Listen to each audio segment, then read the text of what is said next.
Forest be agreed to. And with that, I give the call to the most honourable member for Forest. Thank you, Deputy Speaker, and I certainly support the amendments proposed by the member for Fairfax. In spite of what's been said previously, the majority of the impact of what's proposed here will be felt once again by regional Australians.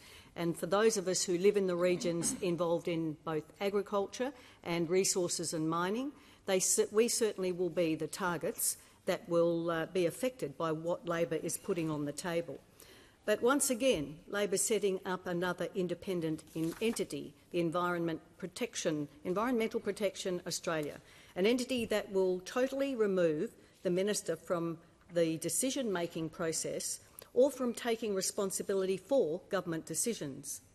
What this means in practice is effectively Labor is determined to remove the decision-making responsibility from elected members of parliament who become ministers and hand those decisions to unelected Canberra-based bureaucrats.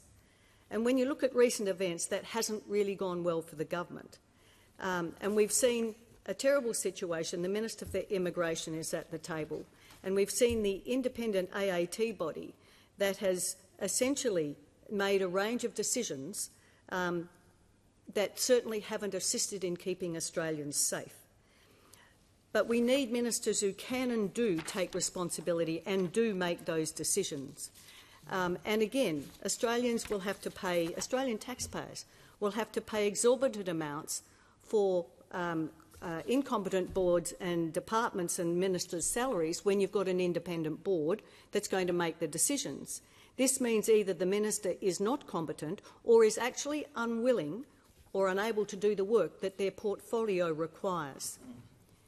Because of that weakness and lack of accountability, Labor ministers are always going to need that get-out-of-jail-free card that allows them to blame some obscure, independent body not taking responsibility for the government's decisions, particularly if they are flawed or when they are the wrong decisions.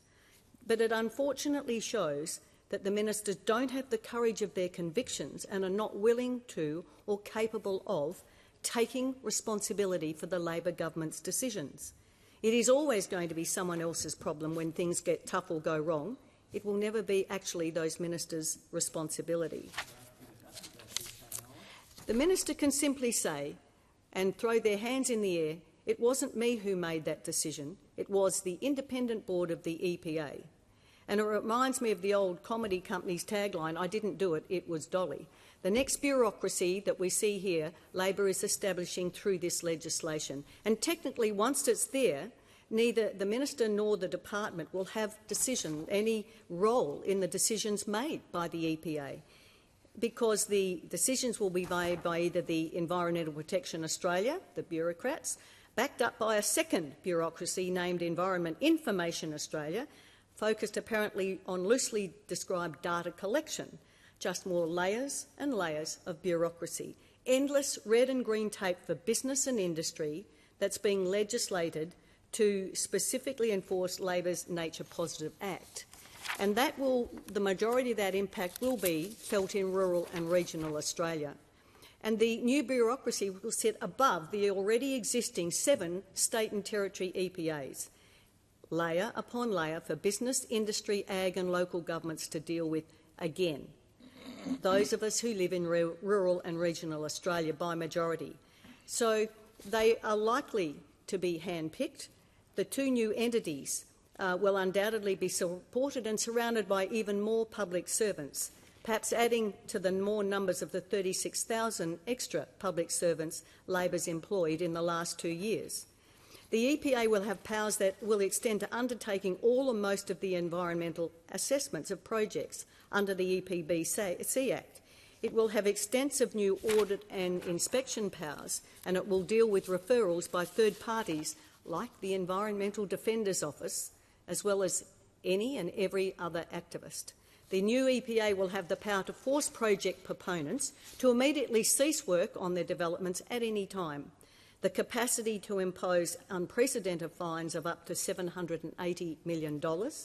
Added to this, the EPA's CEO will have complete impunity and immunity from removal from office by the minister or the government.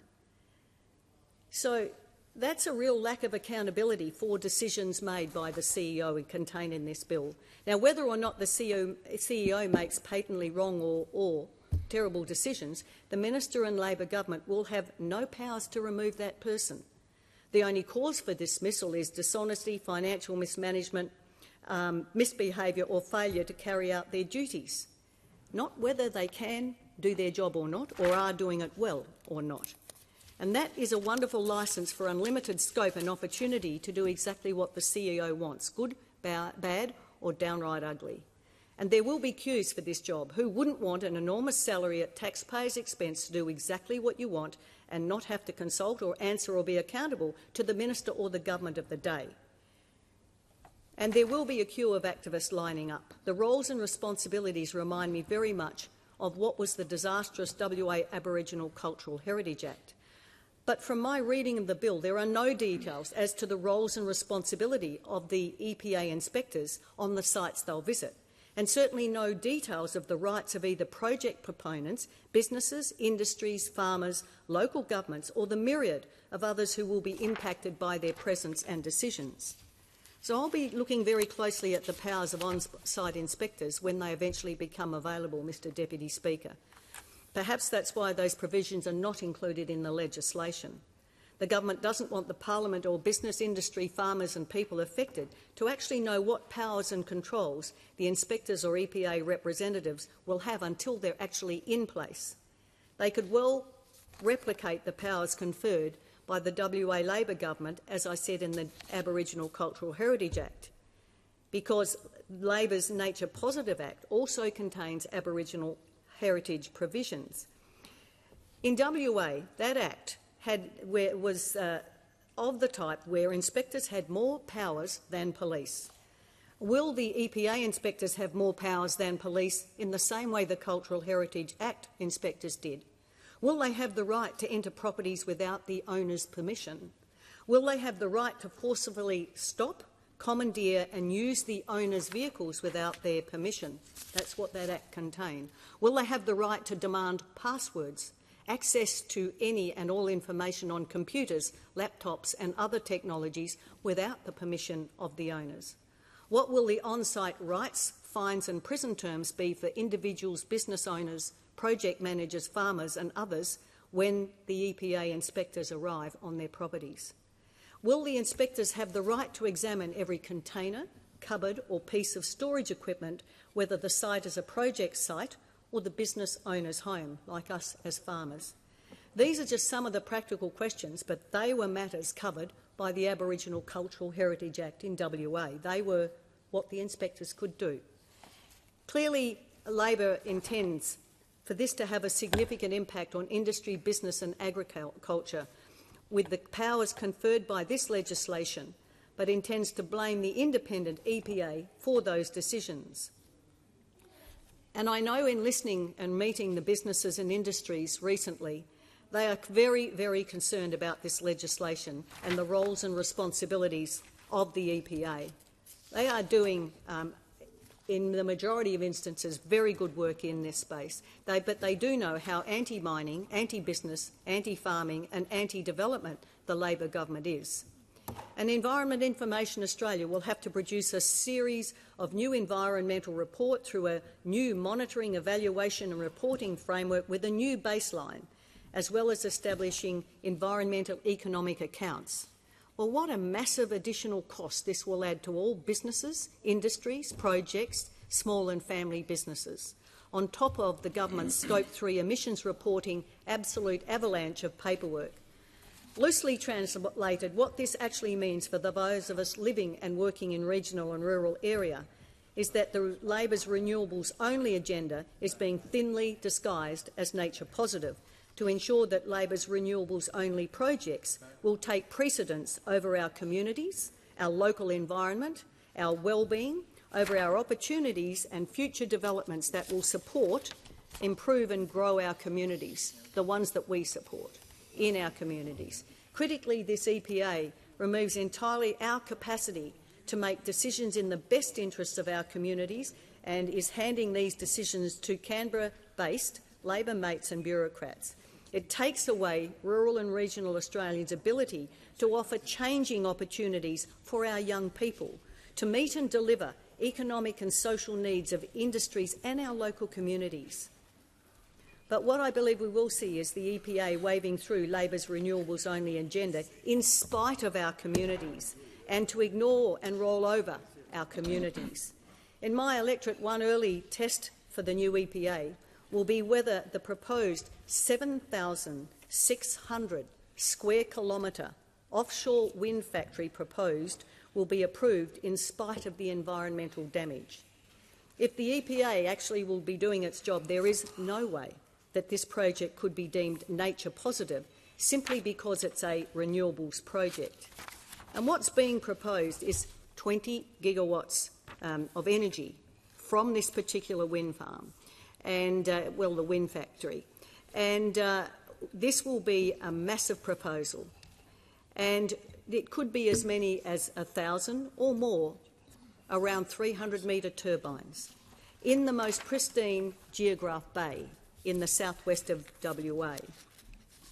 There is no doubt that 7,600 square kilometres of offshore wind turbines will have a significant environmental impact.